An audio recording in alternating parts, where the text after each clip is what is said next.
یجوج مجوج. د یجوج مجوج نام به درلودلی وي.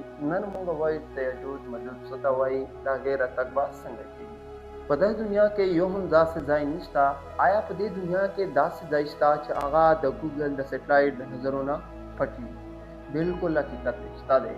یو داسې ځای چې هلته کې یو غټ دیوار چې هغه د اوسپنې او د تانبې نه جوړ شوی دی، د هغې شاته خاموشي نه ده، بلکې هلته کې په ارباو تعداد کې یو داسې مخلوق ته چې هغه خپل کم د دې کې کوم کسان مرده یعنی کسان مړه شي هغه هم خوري. د هغې د زیات د بوک د زیات د لوږې په وجه سره هغه غټ غټ اژدهې، منګاران، لړمان، نور درندګان چې کوم دي هغه هم خوري. د تاریخ په کتابونو کې ویلل شي چې دا انسانان خو د دې مخونه بالکل د ډال په شان دی شوي دي. په ځینې روایت کې راځي چې د دې غوږونه دومره غټ غټ دي چې دای چې کله ودېږي د کمبالې په څېر یې استعمالوي د پټي.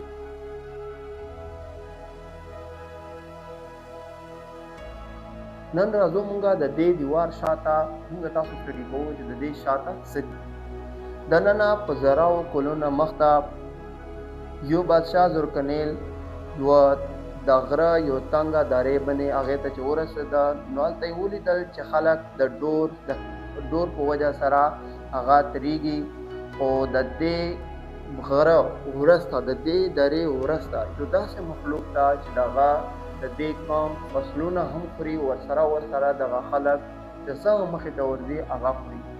نو زرکونیل فیصله وکړه چې اوس به مونږه د تیږو غټو غټو کاڼو مونږه تاسو دیوال به نه جوړو، بلکې مونږه تاسو به دلته کې یو غټ د اوسپنې د تانبې د اوسپنې دیوال ته جوړ شي. ساینس کې مونږ تاسو وایي چې کله یو اوسپنه او ورسره تانبه سره ملاو شي، هغه وویلی شي سره ملاو شي، نو دا په پیدل نه هم سخته شي.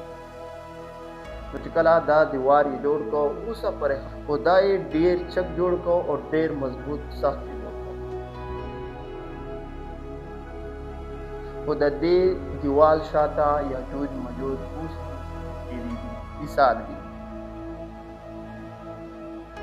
خو د دې دیوار شاته چې کوم یاجوج ماجوج تېر شوي دي، د هغې رفتار د ابادۍ رفتار زمونږه د سوچ نه هم زیات تیز روان دی. ډېر په تیزي سره هغه زیاتېږي او د هغې تعداد هر وخت زیاتېږي. دا هره ورځ پاسي او راځي په دې دیوال باندې خپل اوزار راخلي. دغه دیوار چې کوم د هغه وایي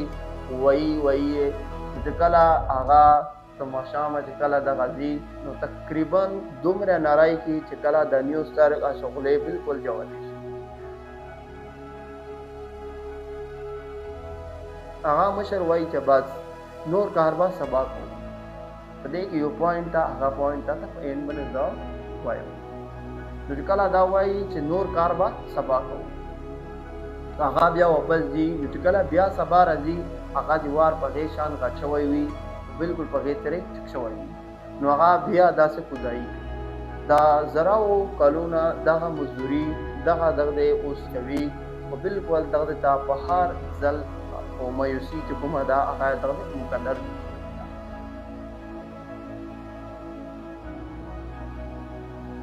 بیا اوس به دغه راځي کړه چې کله دې دنیا ته دجال راشي، چې قریب د قیامت نشانې ډېرې تقریبا جوتې دي. چې کله دجال راشي نو عیسی علیه السلام به الله تعالی دې دنیا ته راولي. نو چې کله دا دجال قتل وشي هغه قتل کړی شي، نو چې کله دجال قتل شي په دې وخت کې به الله تعالی عیسی علیه السلام ته د وحي یو هنګامي وحي به ورته نازله شي چې ته د خپلو مسلمانانو ملګریو سره کوی تور ته لاړ شي. نو دی چې کله هلته کې کوی تور ته لاړ شي وایي یو داسې مخلوق را روان دی چې هغه مخلوق نه انسان مقابله کولی شي، تر دغه پرې چې هغې مقابله ته هم نشي کولی.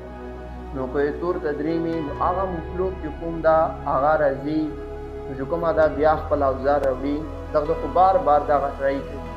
نو چې کله په دې ځای کې هغه خدایي کوي، نو چې کله بالکل دیوار لږ پاتې شي، نو چې کله دا واپس درېږي په دغه ځای کې چې کوم تا ته ما وویل چې په اخري کې پوینټ ته وسایي. نو دلته کې هغې مشر ووایي چې چې نور کار به سبا کوو د الله تعالی په مدد سره. نو ان شاء الله دلته کې دا استعمال کی چې ان شاء الله نور کار به سبا کوو. کله سبا راځي نو په یو دیکل سره هغه دیوال کوم لړنګي، نو هغه دیوال چې کله لړنګ شي دغه ذکر په قرآن کې هم موجود دی.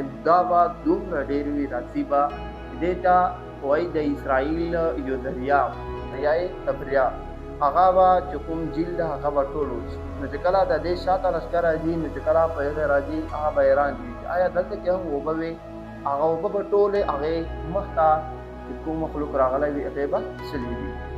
نو چې کله دغه راشي نو دی چې په مخ ته څه فصل ورځي هغه هم خوري، انسانان ورځي، درندګان ورځي، غټ غټ لړمان اژدهې څه ورځي هغه ټول. نو چې کله انسانان به په خپلو کیلو کې چوپ شي هغه به پټ شي.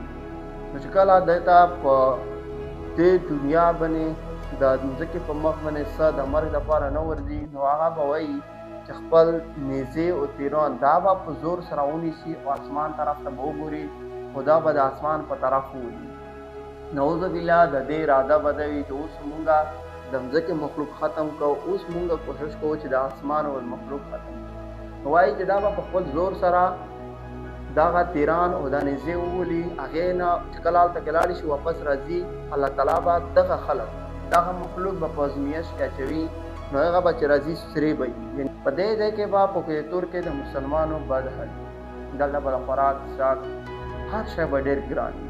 نو دا ځای کې عیسی علیه السلام به الله تعالی نه دعا وکړي نو د دې مخلوق دغه نیک دا ګردن چې کوم د مکنډی په دې کې به یو چنګای پیدا شي، د هغې په وجه سره د دې به ختمه وشي. چې کله دغه مړه شي نو مسلمانان سره د عیسی علیه السلام به د کوهتور نه راکوز شي، نو دې ته به د پښې چشولو ځای نه میلاوي. دا مخلوق به دومره ډېر مړي. نو الله تعالی به یو ځای مرغۍ دي هغه به راولي چې هغې مکلي بالکل د اوښانو په څېر دي، دغه مخلوق به واخلي سمندر ته به یې واچوي. او دې نه بعد به الله تعالی باران وکړي، بالکل ځمکه به رڼا پټ کېږي. هغې نه بعد به دغه ځمکه خپل فصل بیا راوباسي. خو وایي چې دغې نیزې تیران دا دومره ډېر د دې مخلوق به په دې ځمکه پراته وي چې مسلمانان به یې تر هغو پورې لپاره یعنې 7 سال به دغه لرګي په شان استعمالوي، خپل ورونه پرې بلوي به. دا زمونږ نن کهانۍ د